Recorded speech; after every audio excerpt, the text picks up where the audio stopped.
Okay, I'm ready. Let's get to the tutorial first and I'll tell you about the blisters later. What's up guys, Kurt here with another 5-minute guitar lesson. Today I'm really excited to show you how easy it is to play one of my favorite Ed Sheeran songs, Castle on the Hill. Can't wait to start, so let's get right into it. Don't forget to click here for the bonus package for this lesson, and now let's get our head on. So there are only 4 sections in this song, and what makes it even easier to learn is that there are actually only 4.5 chords. We'll talk about that half chord when we get to that section in a bit, but let's start at the very beginning with the verse. When I was 6 years old, I broke my leg. So the clear ringing chord that you hear throughout the quiet parts in the song is a D. But we're going to focus on the chords that drive the song instead. They are D, G, B minor, and A. The strumming pattern is 3 down strums and 2 up strums. It's easy when you count along like this. 1, 2, 3, and 4, and 1, 2, 3, and 4, and. Get that soft touch in the verses and pre-choruses by palm muting the chords. You're only really going to be palm muting the 4th, 5th, and 6th strings because you want to get that nice clear sound in the upstrokes when you strum the first 3 strings. If you're having trouble with B minor, don't worry, all guitar players struggle to play bar chords like B minor at the start. Trust me, your hand will get used to this shape. Bar chords are the hack that unlocks the secret levels of guitar. If Ed can cure his chronic stuttering, you can definitely learn bar chords. While you're getting used to shaping your hand around the guitar, there's an easier way that'll take the strain off your hand. So to simplify the B minor chord, instead of barring the entire 2nd fret, we can not bar it and instead only play the 2nd, 3rd, 4th, and 5th strings. So the positioning is the exact same, it's just you're muting that 1st string instead of barring it down. It just makes it easier to play and you don't have to worry about the bar. So then when we put it all together, the verse is going to sound like this.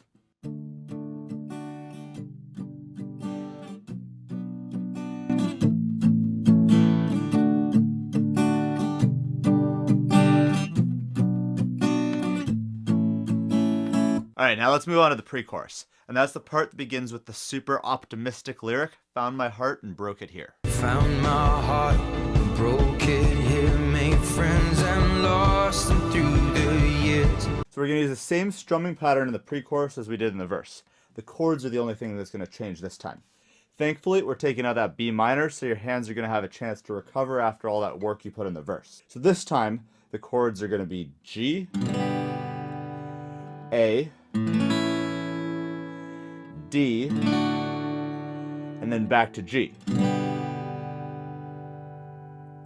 This part's played 3 times before Ed changed it up a bit, building up to the chorus by changing it a little for the I can't wait to go home part. So the 4th time, you're only going to play the G and then the A.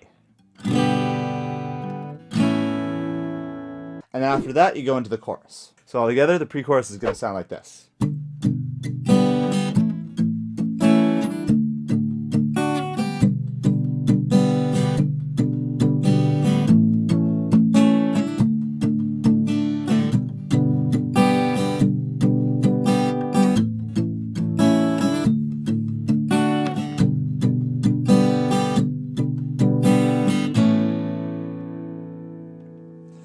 In comes the chorus. Don't worry if you're not as quick with those changes as you want to be at. Practice makes perfect. If you get this, then you actually know a lot more than you think.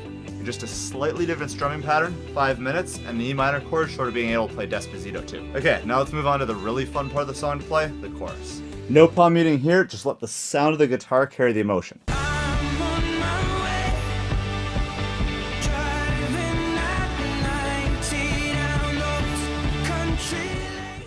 Not many people can sing like Ed, but if you've got any kind of voice, now's your moment to really open up and sing with some power.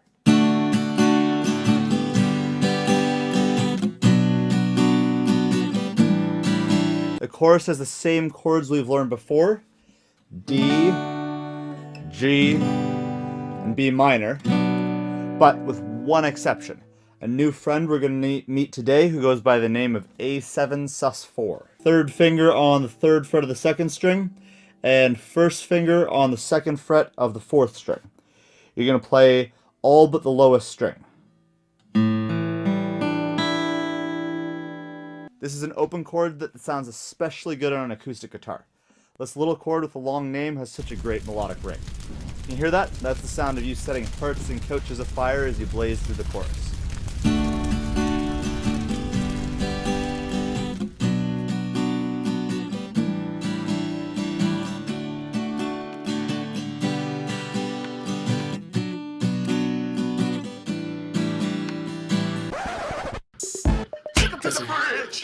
Just like Justin said, let's take it to the bridge and then we're nearly home. So timing for the bridge is going to be really simple. All we're going to do is play on the 1, 2, 3, and 4, and we're going to palm mute the chords. So the bridge is going to look like this. 1, 2, 3, 4. 1, 2, 3, 4. 1, 2, 3, 4. 1, 2, 3, 4. And then just repeat that part for the bridge. Really simple timing, but it gives it a nice minimal feel for what a bridge usually is. The palming should be heavier here and focus on the 4th, 5th, and 6th strings. We're dampening the sound for a dramatic effect.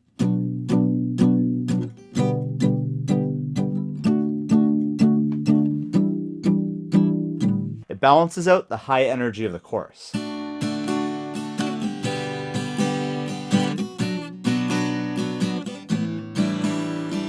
So the chords here are B minor, G, D, and our new good friend A7 sus4.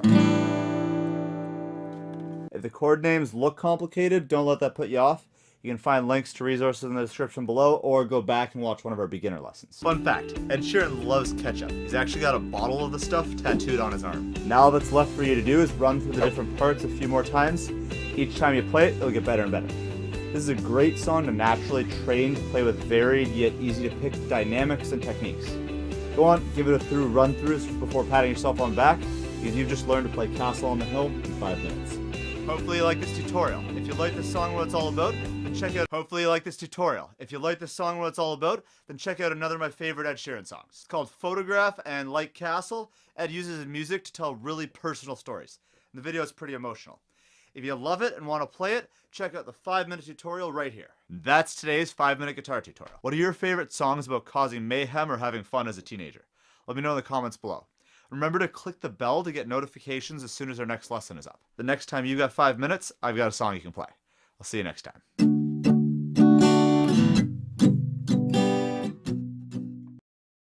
So the blister story. Me and my friends are training for an obstacle course race where it's got a run, and then an obstacle, and then another bit of a run, and then an obstacle, and so on. And it's 5 miles or 8 kilometers long.